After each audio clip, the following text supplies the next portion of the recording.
नमस्कार दोस्तों, तो कैसे हो आप सभी? आई थिंक आप लोग अच्छे ही होंगे एंड आज का वीडियो आपके लिए काफ़ी ज़्यादा इम्पोर्टेंट है। अगर आप ये वीडियो देख रहे हो तो आप कंप्लीट देखिएगा इस वीडियो को एंड वीडियो को स्टार्ट करने से पहले मैं आपको बता देना चाहता हूँ कि अगर आपने सोशल मीडिया पर, इंस्टाग्राम पर आपने फॉलो नहीं किया है तो सामने आपके सामने आईडी दी गई है, आप वहाँ पर जाकर फॉलो कर लीजिएगा। आपके कोई भी डाउट रहेंगे तो आप अच्छे से एक्सप्लेन करके आप पूछ सकते हो, ठीक है? एंड बिना फॉलो करे हुए पूछोगे आप तो कोई फ़ायदा नहीं है क्योंकि रिस्पॉन्स आपका नहीं मिलेगा। ठीक है, आप वीडियो देख रहे हो तो अब आप वीडियो को पॉज़ करके आप फॉलो कर सकते हो।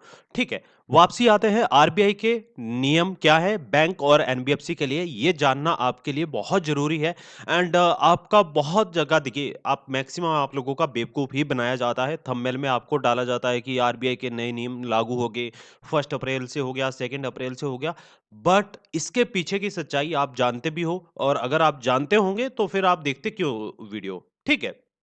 फिर तो फ़ायदा भी कुछ नहीं है एंड आज मैं इस वीडियो में आपको हर एक डिटेल बताऊँगा कि आरबीआई के नियम एक बैंक और एनबीएफसी के लिए क्या-क्या है एंड क्या ये बैंक और एनबीएफसी फ़ॉलो करते हैं या नहीं करते हैं एंड आपको इसके अंतर्गत क्या बैंक से कैसे बात करनी चाहिए, बैंक के जो नियम हैं एंड आरबीआई के जो नियम हैं, दोनों के जो नियम हैं, कैसे लागू होते हैं, ठीक है? इसी के ऊपर वीडियो रहेगी। आपके डाउट होंगे क्योंकि आप मल्टीपल डेब्ट में फँस चुके हो एंड मल्टीपल डेब्ट में फँसने का मतलब ये नहीं है कि आपने कोई क्राइम क्राइम कर लिया है या कोई भी आपने ऐसी आप प्रॉब्लम में फँस चुके हो जहाँ से आप बाहर नहीं निकल सकते हो, ठीक है? आप बाहर भी निकल जाओगे, मल्टीपल डेब्ट से बाहर भी निकल जाओगे बट आपको जानकारी होना बहुत ज़रूरी है, जो आप जल्दी से जल्दी बाहर भी निकल सको, ठीक है? आरबीआई के नए नियम क्या है? आरबीआई के नियम पर आपका बेवकूफ़ बनाया जा रहा है। ये सबसे पहला देखिए पॉइंट क्या है कि जो ऐड किया है, मैंने खुद से ऐड किया है आप यूट्यूब पर वीडियो देखते हो, आरबीआई के नए नियम आ गए, ये हो गया है, सो हो गया, कुछ नहीं होने वाला है, कुछ भी नहीं। जो नियम पहले से है 2024 के नियम है, वही लागू हो रहे हैं एंड बैंक और एनबीएफसी इनको कितना फॉलो करती है और कितना नहीं करती है। आरबीआई के नियम को पहले एनबीएफसी और बैंक के लिए जानते हैं कि क्या-क्या नियम है। देखिए, जब भी आप लोन डिफ़ॉल्ट करते हो, तो सबसे पहले जो प्रोसेस होता है, कॉलिंग का होता है, ठीक है? कि आपको रिमाइंडर कॉल आता है और मल्टीपल कॉल आता है कि कॉल कब कर सकते हैं, मॉर्निंग में 8 बजे से लेकर और शाम को 8 बजे के बीच में कॉल कर सकते हैं और हर 1 घंटे में 1 हॉर्स में 1 कॉल जा सकता है। बट ये क्या करते हैं टेलीकॉलर वाले को दे देते हैं आपका, डाटा भी शेयर कर देते हैं, जबकि डाटा कोई भी बैंक या कोई भी एनबीएफसी कंपनी किसी का भी डाटा शेयर नहीं कर सकते हैं और यहाँ तक कि इतनी इलीगल एक्टिविटी ये लोग करते हैं कि जो आपकी पर्सनल इंफॉर्मेशन होती है एंड आपके रेफरेंस नंबर होते हैं एंड आपकी कॉन्टैक्ट लिस्ट होती है, ये तक रिकवरी एजेंसी को दी जाती है और रिकवरी एजेंसी रिकवरी एजेंट को देते हैं और जो रिकवरी एजेंट होते हैं, उस क्या करते हैं, कॉल करते हैं कि आपका पैसा नहीं आया, प्रताड़ित करते हैं, परेशान करते हैं। हर एक इंसान की देखिए अपनी-अपनी वैल्यू होती है। लोन डिफ़ॉल्ट करने का मतलब ये नहीं है कि कोई भी लोन रिकवरी एजेंट आपकी कॉन्टैक्ट लिस्ट पर कॉल करे, आपके रेफरेंस नंबर पर कॉल करे। तो इस तरह की चीज़ें होती है। तो आपको इनसे भी सावधान रहना है। कैसे सावधान रहना है, ये मैं आगे आपको बताऊँगा, ठीक है? सबसे पहली बात, देखिए रिकवरी एजेंट की देखिए यहाँ पर मिस्टेक नहीं होती है। बैंक आपके साथ धोखा करता है, चीटिंग करता है। देखिए, अगर किसी की भी फाइनेंशियल आर्थिक स्थिति खराब हो जाती है, अचानक से कोई भी प्रॉब्लम आती है, तो इसका मतलब ये नहीं है कि इंसान बेकार है या फिर इंसान वापसी देने की कोशिश नहीं कर रहा है। कोशिश सभी करते हैं। और एनबीएफसी लोन ऐप के जो रिकवरी एजेंट है और बैंक के रिकवरी एजेंट है, आपके घर पर आते हैं, विजिट करते हैं एंड विजिट करने के बाद आपको कोई भी प्रूफ नहीं दिखाते हैं। क्या करते हैं? मेनली एक प्रॉब्लम होती है कि एक लिस्ट आपके पास लेकर आते हैं और उस लिस्ट में बहुत सारे लोगों के 100-50 लोगों के नाम होते हैं और उस लिस्ट को आपको दिखाते हैं कि देखिए आपका रिकवरी के लिए मेरे पास फाइल आई है एंड ये है। कौन-सी फाइल होती है? सिर्फ एक शीट दे देते हैं बैंक वाले और इस तरह से ये चीज़ें मनमाने ढंग से अपनाते हैं। बट आपको इनसे डरना नहीं है। अगर आप डरोगे तो इसका मतलब है आपकी जो पढ़ाई-लिखाई जो आपने आज तक पढ़ी है चीज़ें, वो सब वेस्ट हो चुकी है। और हमारी सिखाई हुई चीज़ें भी जो हम लोग आपको सिखा रहे हैं एंड यूट्यूब पर आप बहुत सारी चीज़ें सीखते होंगे, वो सब वेस्ट हो रही है।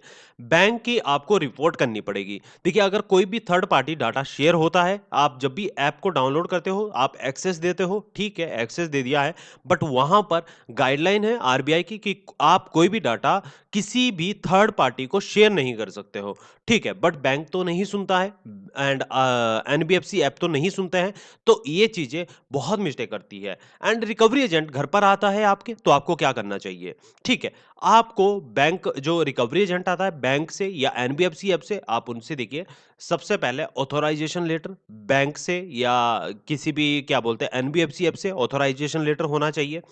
दूसरा, उनके पास जो अधिकार होता है आपसे पैसे के लिए सिर्फ रिमाइंडर के लिए आपके विजिट कर सकते हैं, कोई भी फोर्स नहीं कर सकता है। ठीक है, अगर कोई फोर्स कर रहा है, आपको कह रहा है कि आज तो आपको पेमेंट करना ही पड़ेगा, आज तो कर ही दीजिए आप कीजिए, जैसे मर्ज़ी वैसे कीजिए, कहीं से भी कीजिए। इस तरह से रिकवरी एजेंट आपको प्रताड़ित करते हैं, फोर्स करते हैं। अगर ऐसा कोई भी रिकवरी एजेंट आपको फोर्स करता है, परेशान करता है, तो ये आरबीआई की गाइडलाइन की अवहेलना कर रहा है, यानी अपने मनमाने ढंग से ये आपसे पैसे वसूल करने की कोशिश कर रहा है, जो बिल्कुल ही इल्लीगल एक्टिविटी के अंतर्गत आता है। आपको इसके लिए आरबीआई में जाकर कंप्लेंट करना पड़ेगा।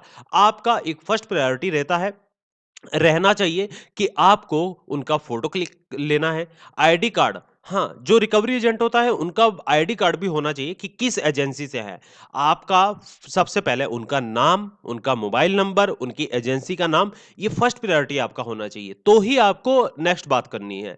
ठीक है, ये आपका अधिकार है। आप अपने अधिकार को समझिए और अपने अधिकारों की पालना कीजिए। ठीक है, तो आप जब इस तरीके से काम करोगे, तो तभी तो आपकी जो प्रॉब्लम है सॉल्व हो पाएगी। नहीं तो कोई भी आपके घर पर आएगा एंड कल को कोई अननोन पर्सन आएगा एंड रिकवरी एजेंट बनकर एंड आपके घर से कुछ उठा कर ले गया तो? फिर कौन इसकी ज़िम्मेदारी लेगा? क्या ये बैंक लेगा? क्या एनबीएफसी ऐप लेगा? नहीं। जब तक किसी के पास authorisation letter, ID card and जो डॉक्यूमेंट वैलिड डॉक्यूमेंट होते हैं, अगर नहीं है, तो आपको किसी से भी बात करने की कोई भी आवश्यकता नहीं है, ये मैं आपको कहता हूँ। ठीक है? एंड ये आरबीआई की गाइडलाइन भी है, बट ये लोग तो फॉलो नहीं करते हैं, तो आपको कंप्लेंट रजिस्टर कर देनी है। लोन रिकवरी एजेंट आरबीआई के नियम को दिखाओ, आपको दिखाना है, आप डाउनलोड कर लीजिएगा। आप देखिए किसका इस्तेमाल कर सकते हो, आप चैट जीपीटी का इस्तेमाल कर सकते हो, वहां से आप आरबीआई की गाइडलाइन को निकाल सकते हो। बाकी आप आरबीआई की वेबसाइट पर जाइए, वहां से गाइडलाइन उनको दिखाइए कि नियम क्या है। ठीक है, बार बार कॉल आपको नहीं की जा सकती है। अगर बार बार कॉल की, यहां तक कि रिकवरी एजेंट आपको आपके साथ बदतमीजी करते हैं, मिसबिहेव करते हैं, ठीक है? जो बिल्कुल ही गलत है, ठीक है? फ़ोर्स करते हैं, ये लोग सोचते हैं कि हम फ़ोर्स करेंगे, कहीं न कहीं से तो पैसे अरेंज हो जाएँगे। ये इतनी घटिया किस्म की हरकतें ये लोग करते हैं कि किसी की प्रॉब्लम को नहीं सुनते हैं और ना ही समझने की कोशिश करते हैं। अब किसी को प्रॉब्लम आ रही है, किसी की जॉब चली गई है, किसी के घर पर कोई प्रॉब्लम करने को किसी को मिल रही है एंड किसी की डेथ हो जाती है, किसी का अदर कोई मेडिकल इश्यू हो जाता है, तो ये लोग नहीं समझते हैं, चाहे आप कुछ भी कर लो, ये नहीं सुनेंगे और ये इसलिए नहीं सुनेंगे क्योंकि आप लोग एक साथ नहीं रहते हो और आप एक साथ कदम नहीं उठाते हो। क्या कदम आपको उठाना चाहिए? आपको कंप्लेंट करनी चाहिए। जब तक आप कंप्लेंट रजिस्टर नहीं करोगे, तब तक क्या होगा? कुछ भी नहीं होने वाला है। इनके साथ ये ऐसे ही चलते रहेंगे और लोग भी इस दलदल में फँसते जाएँगे। तो कोशिश करो कि आप जल्दी से जल्दी इससे बाहर निकल सको और सही गाइडलाइन के अंतर्गत ही बाहर निकलो। आपको कोई गलत काम नहीं करना है। खुद से आपको जागरूक होना है। आपका शोषण देखिए सबसे पहले तो आपका बैंक भी कर रहा है, एक हाई इंटरेस्ट रेट पे। कैसे? जो बैंक आप जैसे एम पॉकेट हो गया, पे रूपिक हो गया है एंड आपका रूपी रेडी एप्लीकेशन है। ऐसे-ऐसे जो एनबीएफसी आपके लोन ऐप है, तो ये क्या करते हैं, आपके जो लोन का अमाउंट है 1 साल में डबल कर दिया, 3 गुना कर दिया। यहाँ पर आरबीआई की गाइडलाइन क्या कहती है कि जो आपका पेनल्टी है, क्या लगा सकते हैं, 1 ईयर में जो आपका इंटरेस्ट रेट है, सिर्फ इंटरेस्ट रेट का अगर 15% इंटरेस्ट रेट है या 30% मान लीजिए 30% इंटरेस्ट रेट लगा रखा, 1 लाख रुपए का आपको लोन दिया है, 30% इंटरेस्ट रेट लगा दिया है, तो 30% का डबल कर सकता है, बल्कि लोन का डबल नहीं कर सकता है। बट यहां पर ये घटिया एप्लीकेशन आपके साथ शोषण क्या करते हैं कि ये आपका पैसा 1 लाख रुपए का 2 लाख रुपए बना देंगे और फिर उसको वसूल करेंगे। क्या ये सही है?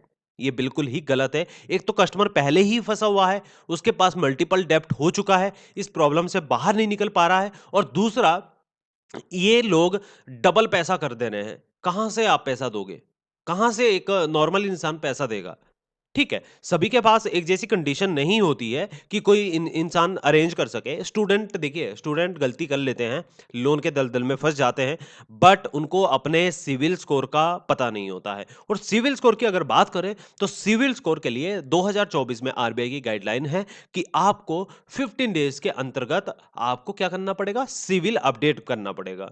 बट यहाँ पर बहुत सारी प्रॉब्लम फेस करने को मिलती है। कोई कैसे आपके पॉइंट को माइनस कर देता है, आपको डिफ़ॉल्टर बना देता है, रिटर्न ऑफ आप राइट ऑफ आपका केस हो जाता है। तो इस तरह की प्रॉब्लम आपको आती है, जब तक आप खुद से जागरूक नहीं होगे। आप फालतू की वीडियो आप ज़्यादा देखते हो। आप यूट्यूब पर जाओगे, ये वीडियो देख ली है, वो वीडियो देख ली है, तो इस तरह से आप मत फँसिए अदरवाइज़ आप बाहर नहीं निकल पाओगे। ठीक है? अपने टाइम को समझिए, अपने टाइम जो आपका समय है, कीमती है, उसका सही यूज़ कीजिएगा। ठीक है? अगर आप सही यूज़ करोगे एंड आपको ध्यान क्या देना है? आपको सिर्फ़ और सिर्फ़ जो ध्यान देना है, अपने इनकम सोर्स पर देना है, तो ही आप बाहर निकल पाओगे, अदरवाइज़ आप बाहर नहीं निकल पाओगे। ये मेरी बात आप ध्यान में रखिएगा। नहीं तो आप बाद में फिर पछताते फिरोगे और आप ढूँढते हुए फिर वीडियो पर आओगे। ठीक है, अगर आपको वीडियो से कुछ बातें सीखने को मिलती है, कुछ जानकारी आपको सही लगती है, तो आप इसके लिए like, comment and social media पर जाकर फॉलो कर सकते हो। अगर कोई आपको प्रॉब्लम आती है, तो व्हाट्सएप का नंबर दिया गया है। Thank you.